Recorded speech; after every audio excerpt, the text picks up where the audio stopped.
台长跟大家都是讲的白话佛法，我们要懂得学佛就是做人，做人就是学佛。有的人看不起人，那就是没有学好佛。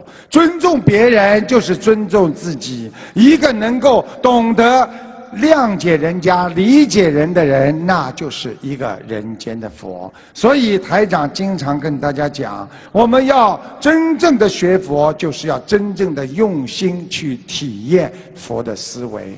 观世音菩萨大慈大悲，从来不舍一个众生。所以希望大家要懂得，人生有3样东西不该挥霍的。哪3样大家知道吗？身体，还有你的钱财，还有你的感情。现在很多人拼命的在挥霍这3样东西。如果你想挥霍这3样东西，你一定得不偿失。大家想一想，是不是这样？拼命的去损害自己的身体，你能够得到没有？佛法讲，这就叫消福，这就叫消寿。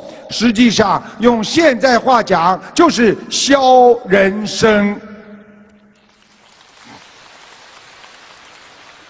人有3样东西，那是无法隐瞒的，瞒不过别人的，那就是咳嗽、谎言和爱。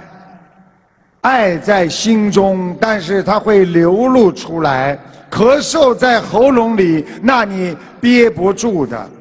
谎言在嘴里，不是让你随随便便就讲的。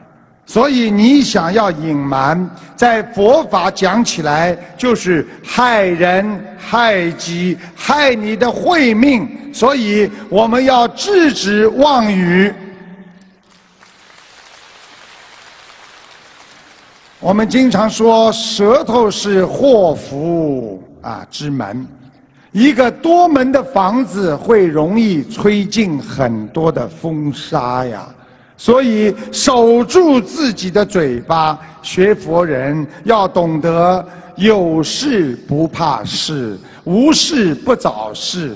所以这么多的法师就是你们的好榜样，你们去问他们，他们笑一笑，不多讲话，最后给你们4个字：阿弥陀佛。